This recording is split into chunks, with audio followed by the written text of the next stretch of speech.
Ang programang ito ay hatid sa inyo ng Air 21. Sagot ko, padala mo.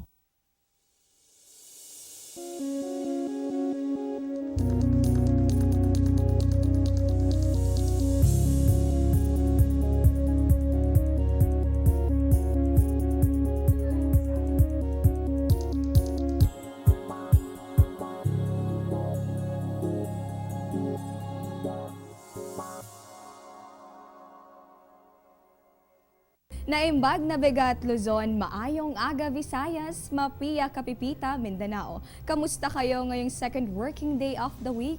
Nako sa mga empleyadong nag-aalmusal na at naghahanda bilang pagpasok nga sa opisina. Magandang umaga sa inyo.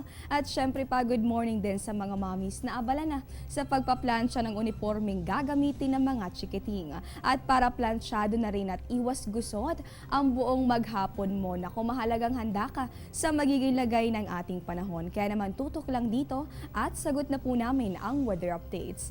Live mula sa Pag-asa, ito po ang Panahon TV na mula Lunes hanggang Linggo, naghahatid sa inyo ng kumpletong ulat panahon.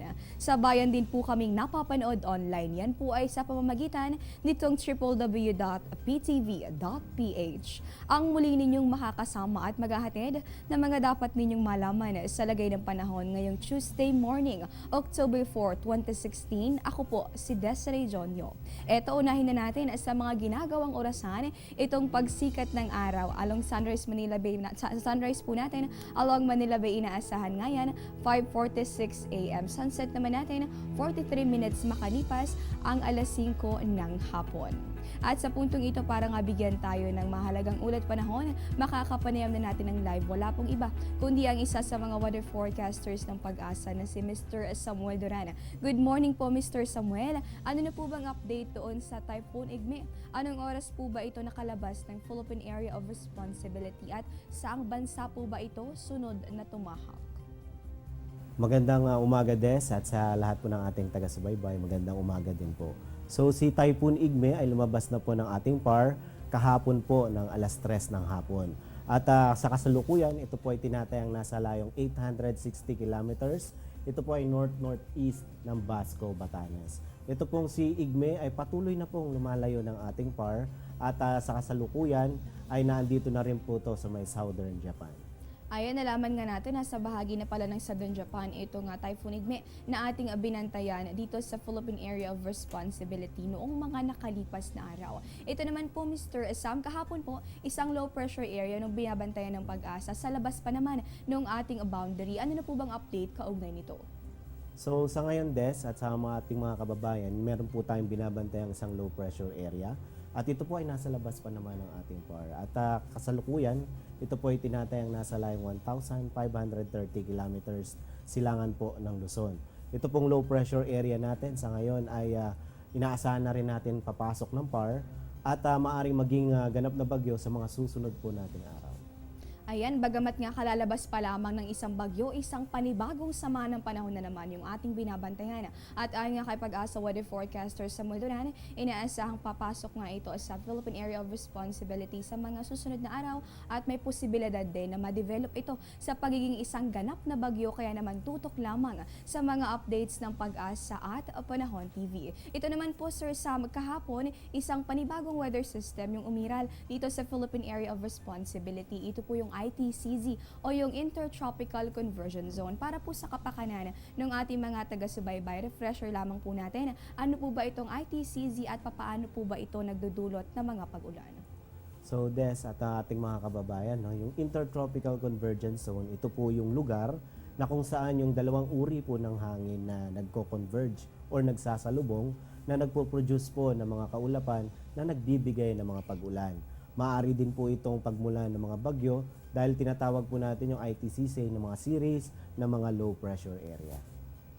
Ayan, nalinawan nga tayo sa kahulugan nitong Intertropical Conversion Zone. At dahil nga naipaliwanag yun na rin Sir Sam, yung kahulugan nito, inaasahan po ba nating magpapatuloy itong weather system na ito ngayong araw at ano po ba yung magiging lagay ng panahon sa mga susunod na oras? So dahil nga po meron tayong ITCZ na nakakaapekto po sa may silangang bahagi po ng ating bansa, yan po yung Eastern Visayas at buong Mindanao. So asahan po natin makakaranas ng light to moderate rains itong Eastern Visayas, Bicol Region, maging ang Caraga at Davao. Ang Metro Manila naman at ang natitirang bahagi na po ng ating bansa ay makakaranas naman ng mga isolated rain showers or thunderstorms.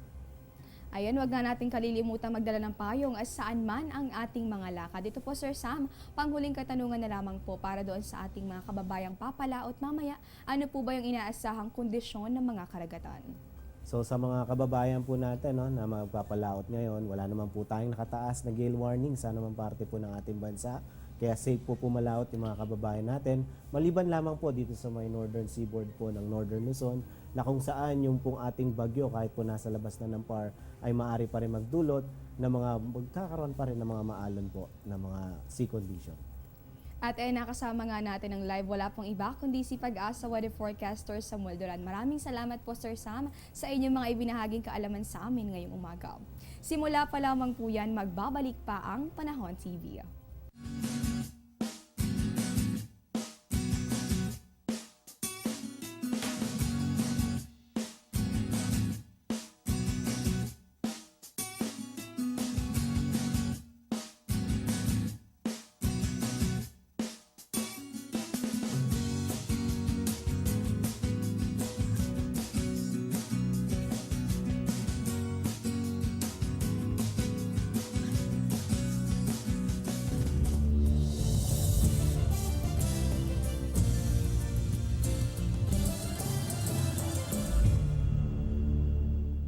Get timely and reliable Philippine weather information anytime, anywhere through the Panahon TV mobile app, a multifunctional mobile app that brings you weather updates sourced directly from Pag-asa. The app provides a complete 3-day weather forecast at your location. It also allows you to ask or share the weather to the community. It has auto alerts for thunderstorm advisory, rainfall warning, and storm signals over your area. Download for free today, available at Google Play Store and iOS.